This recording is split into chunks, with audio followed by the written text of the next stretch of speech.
Welcome back to Just Chattin'. And this is the series of videos we do on Thursday and Sunday evenings just for our own entertainment. So, this past week, Prince William celebrated his 40th birthday.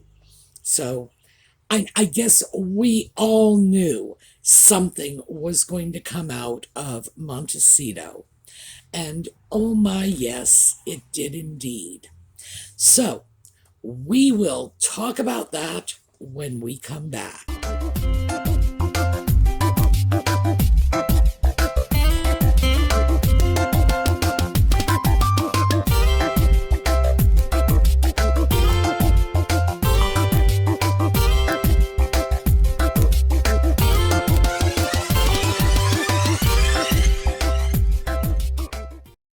So, we're going to get a break from nutmeg today, and we are going to focus instead on the ginger sock puppet.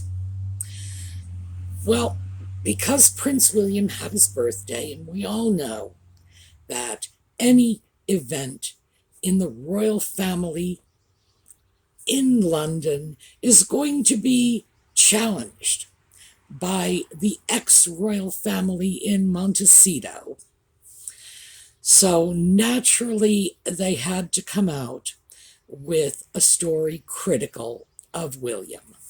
Now, this was from Newsweek, and this is from Jack Royston, who is one of the people who habitually publishes the ridiculous nonsense in support of nutmeg and ginger, including things like whatever crazy report Boozy's come up with. Well, this time it was an article complaining because William sent a letter of condolence to a woman who lost her partner, that's how they describe it, in the riots, the Capitol riots following the election. Now, the woman's ex-partner, deceased partner, was a police officer. And apparently William watched a documentary, and he was very touched by what happened. So what William wrote was, and this is the paragraph that's so troublesome for so many people: I was terribly saddened to hear that he passed away the following day, and I hope you can take some comfort from knowing that it is thanks to law enforcement officers like Brian that the situation did not escalate further and democracy was upheld. So apparently it was the fact that he threw in a mention of democracy that made it political. Now, Royston's stretch is, well, Trump allegedly orchestrated the riots, and the riots were anti-Biden and pro-Trump. Therefore, this is condemning Trump. My gosh, that is so crazy. What actually happened, as we can all figure out on our own, is William wrote a letter of condolence to a grieving widow. He said she should take comfort because her deceased partner was standing up for truth, justice, and the American way. That's all he was saying. Yes, it was a bit of a eulogy, which is what you write when you console loved ones of a deceased person. There was no mention of party politics, no mention of Trump, of Biden, of who was responsible for what. You can't find politics in this unless you really look very, very hard. You gotta want to see it there. And the implication of the article is that William gets away with murder and Harry, anytime he opens his mouth, is jumped on. Well, William wrote a letter of condolence to a grieving widow. Harry and Nutmeg got their pictures taken with every Democratic politician they could lay their hands on. The very fact that these pictures were taken, published, the very fact that these public meetings took place in the first place indicates offering political support to one party over another. There were no corresponding pictures of Nutmeg and Ginger with Republican political candidates. In fact, Nutmeg's dislike of Donald Trump was apparently very well known at the time. That is politicking. When you lend your celebrity to a political figure, and this happens all the time in elections, it has for years, politicians get their pictures taken with movie stars or famous writers or whatever they can dredge up, because politicians like that sort of thing. And frankly, a lot of movie stars like that sort of thing. It's inherently political, and it is partisan politics. No two ways around it. Comparing this to a letter of condolence, no, there is no comparison. Nutmeg and Ginger were making a very public statement in favor of the Democratic Party. William was consoling a grieving widow. As I say, you can't find a comparison here unless you're really, really looking very hard. I was frankly offended because the fact is that the Ginger Sock Puppets' involvement in American politics has not been limited to encouraging people to vote, which, by the way, he wasn't doing in his own country's elections because he abandoned his country. It wasn't limited to simply being photographed with Democratic candidates for office, retired Democratic politicians. Oh no. It was criticism of our First Amendment. So the man was criticizing our Constitution. His political involvement, well, it hasn't really been well thought out. And it's certainly been unwarranted and unjustified, since he himself said he knows very little about it, but doesn't stop him from shooting his mouth off about it. No comparison. In the article, by the way, and this was Royston, and Royston is a very pro-Nutmeg and Ginger writer, Royston mentioned Nutmeg's visit to Uvalde as if this was somehow political. It was just in poor taste. It wasn't political, to the best of my knowledge. There were no elections going on in Texas at the time or anywhere else. She simply swooped in to co-opt some community's tragedy for her own photo op. How we get politics, I don't know. But of course, I expect Royston was trying very hard to blame the backlash Nutmeg got on partisan politics. Wouldn't be the first time they found a convenient scapegoat for the reasonable outrage people have felt over Nutmeg's highly exploitative behavior, especially her exploitation of other people's children.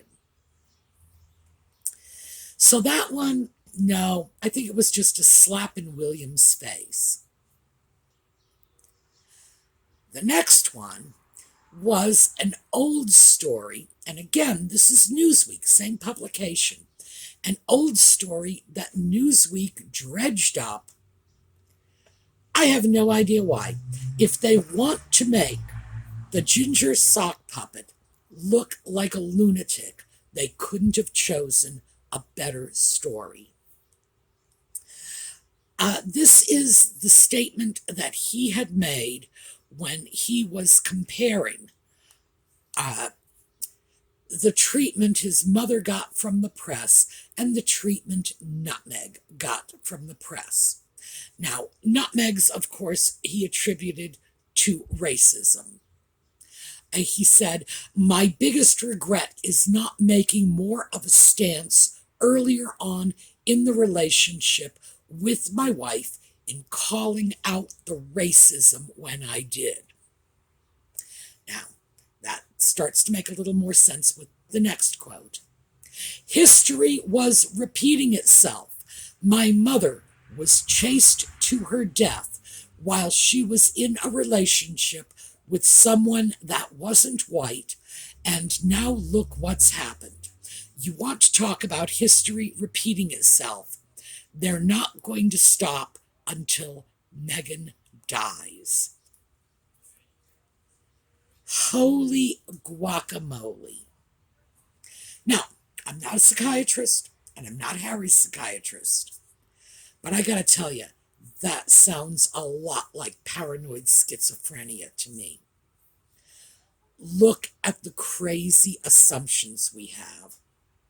One, Diana was chased to her death. No. We've talked about this many times. Diana's death was the result of a combination of driving don'ts. A drunk driver who was speeding with the passengers in the car not wearing seatbelts. You want to find yourself a reason for a car accident. Well, those three probably top the list. By the way, when the paparazzi did arrive after the accident, they were not present at the time of the accident, and they were not even the first on the scene. When they did arrive, many of them tried to help. What on earth the accident that resulted in Diana's death had to do with the fact that Dodi Fayed wasn't white? It's a complete mystery. What? How is that related? So we got to pull the plug on this first. Dodi Fayed was white. And for those of you who think that I may be cherry picking photographs, let me show you some pictures of Dodi Fayed and Dodi Fayed's parents. Here you go. These are not people of color. This is a white family. I can't even understand where Harry comes up with this from. They are Egyptian, the family, Dodi was Egyptian. They are not people of color. I don't even know what to say about that. It's like looking at a stop sign and saying, well, that's not red. How do you even argue with something so patently false? And as I said, even if Dodi was a person of color, in what way does that impact Diana's death? In what way was Dodi's race, whatever it was, related to Diana's death.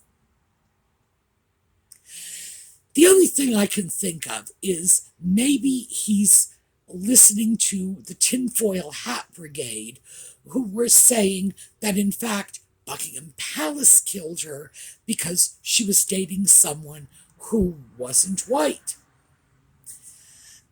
She had dated another man from the Middle East, a Pakistani heart surgeon, and nobody killed him. So even if you take a walk on that wild side, it doesn't hold up. Right? But suppose she was chased to her death.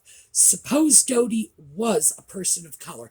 Suppose she was chased to her death because Dodi was a person of color. And we got three assumptions there. What does it have to do with nutmeg? It's 40 years ago. Is he suggesting that there is some international cabal of racists who are attempting to murder anyone in the royal family who even smiles at a person of color? And that's what it's starting to look like to me. It's crazy. It's just so freaking crazy. I do not understand why that was pulled out and resurfaced. I certainly cannot imagine that this is anything that the people in Montecito think would somehow flatter the ginger sock puppet. No, it makes him look like a raving freaking lunatic.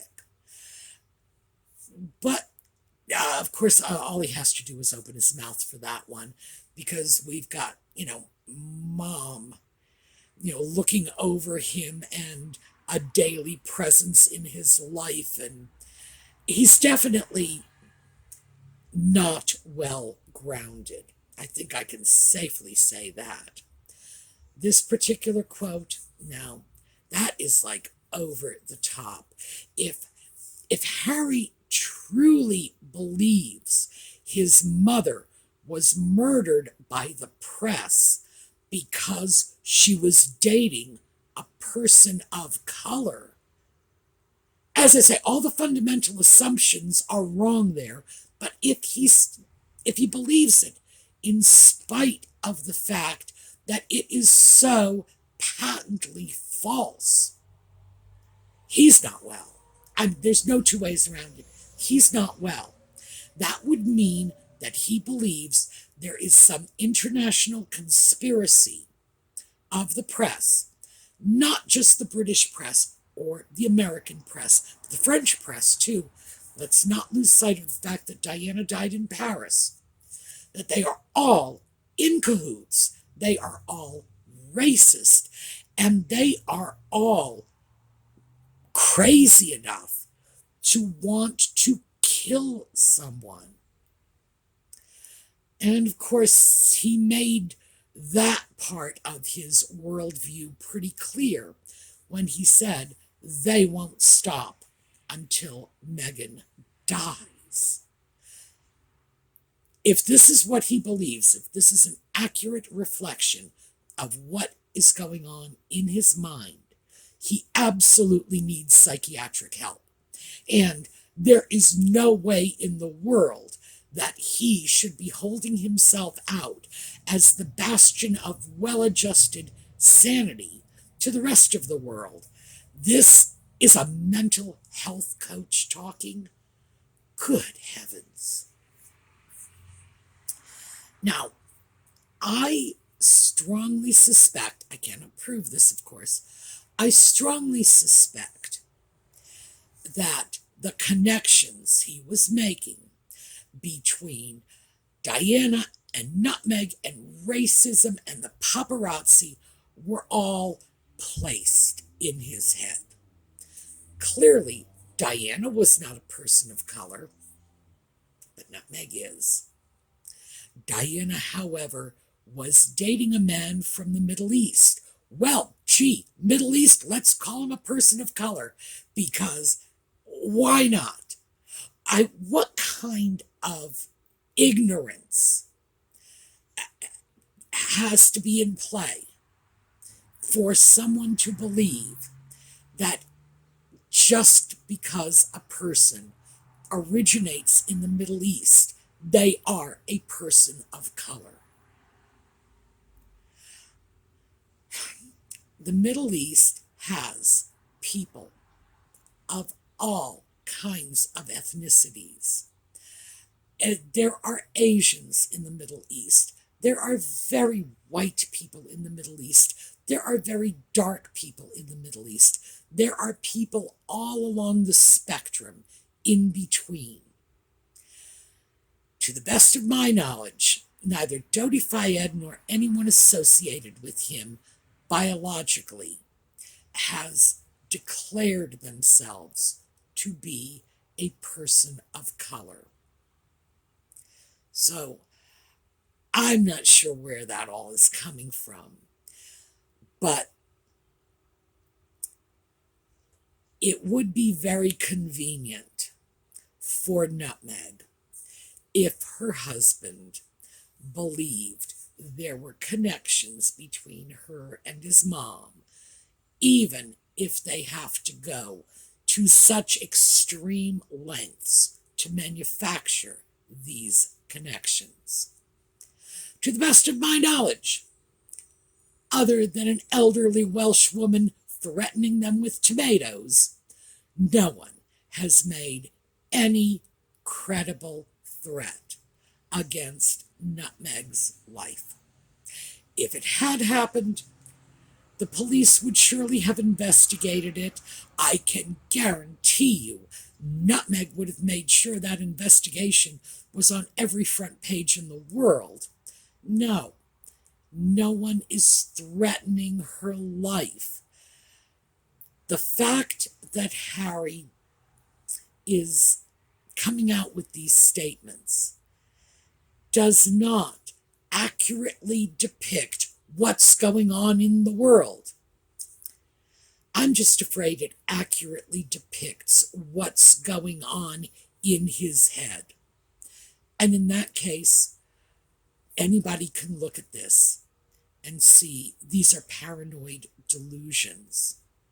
This whole history repeating itself thing is a paranoid delusion. Nutmeg has nothing in common with Diana. I'm sure that's very much distressing to her. But no, she is not the reincarnation of Diana. She has nothing in common with her. Nothing. The fact is, Diana was universally beloved by the people of England, and Nutmeg is pretty much despised by the people of England. So that alone, I would say, no connection. The fact that Harry has this connection in his head suggests to me that somebody else put it there, like Nutmeg. But the fact that he is so indiscreet as to say this publicly, the fact that his lack of self-awareness is so profound that it's like, does he hear what he's saying? He doesn't even realize how crazy he sounds. And frankly, he sounds crazy. He has his moments where he sounds like completely off the rails. This is one of them. So now I have to wonder, why was this story resurfaced? And why was it resurfaced in a publication that has been notoriously friendly to the interests of Montecito?